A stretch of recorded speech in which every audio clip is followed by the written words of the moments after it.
Are you sick and weary of making the incorrect hires? The answer is found in Victoria Hoevmeyer's book, High Impact Interview Questions. This book provides you with 701 behavior-based questions to evaluate the qualifications and experience of candidates. You may determine their actual potential and make well-informed recruiting judgments by employing these questions. So stay tuned for this overview if you're looking for the ideal applicant. Please hit the like button and subscribe to our channel. The title of the first chapter is Interviewing the Way It Is.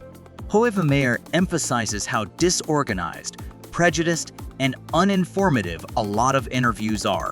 They frequently make recruiting selections based more on instinct than on objective standards, which can be detrimental. The following are the key lessons this chapter imparts to us. First, structured interviews are more effective. According to Hoevmeyer, evaluations that follow a systematic methodology and contain targeted questions are more consistent and trustworthy.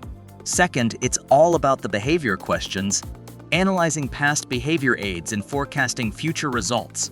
Inquiries that delve into the candidate's real-world strategies yield far more insightful answers than hypothetical or broad ones.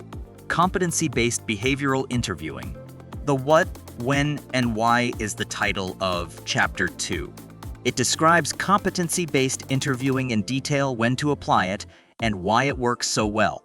What details does this chapter provide? First, put the focus on competencies. Questions based on competencies are meant to highlight the essential abilities and dispositions required for the position. They aid in determining whether an applicant possesses the ideal combination of training and expertise. Step 2. Utilize real scenarios. Getting candidates to explain previous experiences can assist gauge how they will respond to new or challenging circumstances. Chapter 3's title is Interviewing Considerations. This chapter lists several things to consider to guarantee fair and productive interviews. It highlights how crucial it is to be prepared, to be aware of prejudices, and to provide candidates with a favorable interview experience. Here are several strategies we ought to understand. First and foremost, it's important to prepare. Make sure you have a clear list of questions and are well-versed in the job criteria. This facilitates conducting an efficient and targeted interview. Number 2. Recognize your prejudices. Everyone possesses unintentional prejudices. Hundreds of interview questions you can use is the title of the 4th chapter. It offers a vast library of sample questions for a range of talents and job categories. The purpose of this tool is to assist you in formulating inquiries that uncover a candidate's abilities, background, and fit for the position. What knowledge is so affected by this chapter? First, diverse questions for various roles. This chapter includes questions suited to various work responsibilities and skill levels. Make sure your questions are pertinent to the position by using these to evaluate a variety of talents. Number 2. Pay attention to details. Well-crafted inquiries ought to be focused and precise. They ought to compel applicants to offer thorough instances of their prior handling of diverse circumstances. The title of Chapter 5 is Follow-up Questions. It illustrates why it's crucial to probe more during an interview. By probing further into a candidate's first answers, these questions enable you to learn additional specifics about their qualifications and experiences. What specifics is this chapter going to provide? First, make clear and expand. Follow-up inquiries urge applicants to elaborate on unclear responses by helping to make them more explicit. This helps you see more clearly what they are capable of. Step 2. Look for specifics. Make use of follow-ups to elicit certain outcomes and examples. This aids in your comprehension of their actions as well as their effectiveness and impact. Guidelines for initial telephone screening interviews is the 6th chapter. It focuses on the phone interview process for the initial round of interviews. Before scheduling prospects for in-person interviews, this stage is essential for rapidly evaluating applicants. What can we learn from this chapter? First things first. Have a well-defined list of topics and questions to go over during the call. This guarantees you get all the information you need and keeps the conversation on topic.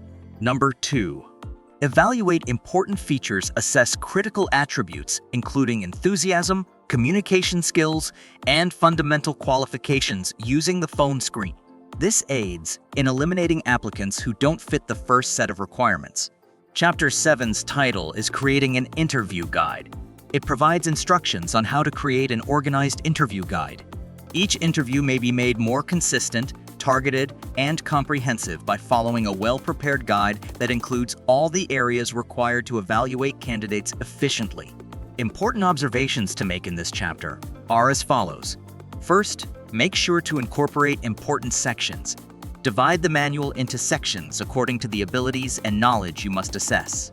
This guarantees that you address all pertinent topics and maintain the interview structure. Step 2. Ask standardized questions. Make sure you ask each candidate a set of questions that are predetermined. This facilitates a fair comparison of responses and makes determining the most qualified candidate for the position easier. The phrase "smart ways to assemble the data from multiple interviewers" appears in the title of Chapter 8. The main emphasis is on methods for compiling and organizing the input from all interviewees. It all comes down to organizing and utilizing the interviewee's input wisely to arrive at a well-rounded conclusion. What new information does this chapter offer? First, standardized feedback forms. Make sure all interviewers use the same format or feedback form. This guarantees consistent input that is simpler to compare among various candidates. Step 2. Conduct a debriefing meeting. Following the completion of all interviews, arrange a debriefing meeting with each interviewer. Talk about the advantages and disadvantages of each applicant in light of the comments received. Utilize the competencies in your other programs and processes is the title of Chapter 9. It goes over how to integrate the competencies from your interview process into different organizational and human resources procedures. The following are some tactics. First, align with performance management. Include in performance evaluations and development plans the competencies that were determined during the hiring process. This guarantees uniformity in assessing worker performance and development. Second, incorporate into training curricula. Create training programs that focus on the abilities and dispositions required for success in a variety of roles using the competencies as a guide. This aids in aligning employee development with organizational objectives. Titled Competency-Based Behavioral Interviewing Advice for Job Seekers, Chapter 10, explains how to prepare for and perform well in competency-based behavioral interviews for applicants. It all comes down to educating job seekers on what to anticipate and how to best present their qualifications. What does this chapter instruct us on? Number 1. Recognize the competencies. Learn about the competencies required for the position for which you are seeking. Make sure your examples reflect these abilities. Step 2. Apply the STAR method. Use the STAR approach: situation, task, action, and result to organize your responses. Anyone engaged in the recruiting process can benefit greatly from having access to high-impact interview questions. You can find the most qualified applicants and assemble a solid team by using these behavior-based interview questions. I hope you liked this video. Please turn on the notification bell and subscribe to our channel.